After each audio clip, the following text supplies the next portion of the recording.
Anies Baswedan di barat musibah, berdampak pada suara Nasdem hingga Surya Paloh frustasi. HUT ke-11 ini memang berbeda dengan tahun-tahun sebelumnya. Tentang Presiden, kita paham. Bahkan waktu persiapan itu kita lihat sendiri pesawatnya landing ke Kamboja kan. Jadi seperti dikatakan Pak Surya, yang pertama komitmen kami mendukung Jokowi sampai 2024 itu tidak bergeser. Jadi kalau sampai hari ini kami belum mendapat ucapan selamat, itu harus diterjemahkan sebagai bagian dari kesibukan beliau yang luar biasa itu, kita tahu. Jadi bagi kami ini tidak ada yang luar biasa, ini biasa saja, ini hanya soal waktu.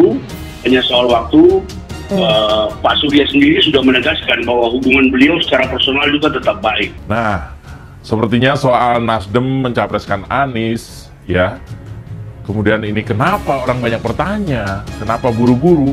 Kemarin itu terjawab oleh pernyataan Partai Nasdem melalui Zulfan Lindan di Detik. Yaitu kalau saya sederhanakan kira-kira bahwa Nasdem mendukung Anies itu karena Anies merupakan antitesa dari Pak Jokowi katanya. Nah, soal antitesa ini Anda tahu kan maksudnya? Yaitu Anies merupakan, kata dia, kebalikan dari Pak Jokowi. Dan kita tahulah sudah menjadi bukan rahasia umum, tapi sudah benang benderang dan ada dinamika politik ya. Meskipun saya tahu Partai Nasdem juga dan Pak Surya juga beberapa kali mengulang, mengkonfirmasi, mengklarifikasi bahwa akan tetap siap bersama Pak Jokowi hingga akhir pemerintahan. Meskipun ada kalimatnya yang menarik juga kemarin itu ketika kecuali Presiden Jokowi yang mengatakan Nasdem cukup. Nah, itu yang kemarin saya ikuti pidatonya Pak Surya. Pengamat politik Ari Junaidi menilai Ketua Umum Nasdem Surya Paloh sedang mengalami kegalauan akibat mendukung Anies Baswedan sebagai kandidat capres di pemilu 2024. Ari mengatakan itu setelah melihat pidato Paloh dalam HUT Nasdem Jumat 11 November kemarin.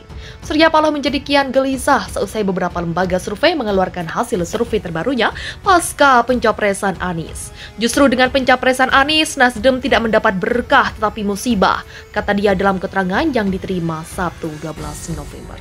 Menurut dia, Nasdem malah tidak mendapat durian runtuh. Efek ekor jas dari pencapresan Anies Baswedan. Diperkirakan suara Nasdem akan melorot, bahkan terancam tidak lolos parliamentary result, jelas dia.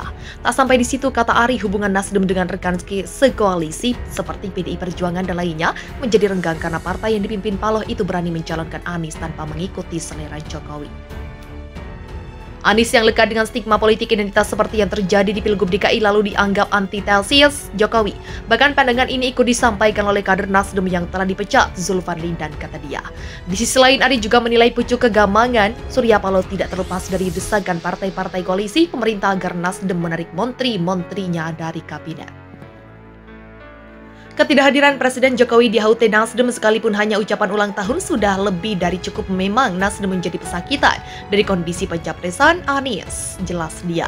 Ari juga menggarisbawahi dua garis besar pernyataan Paloh. Pertama, soal tidak ada jaminan Anies bisa melaju terus. Kemudian pernyataan Surya Paloh yang akan mundur dari kursi Ketua Umum Nasdem jika Nasdem berkurang kursinya di DPR apalagi sampai tidak lolos ke parlemen, menjadi sinyal kefrustasian level tinggi dari Surya Paloh. Bisa jadi pula ini langkah skakmat Nasdem agar Demokrat dan PKS mau diatur dan jangan terlalu memaksakan AHY dan Aher sebagai pendamping Anies, kata dia.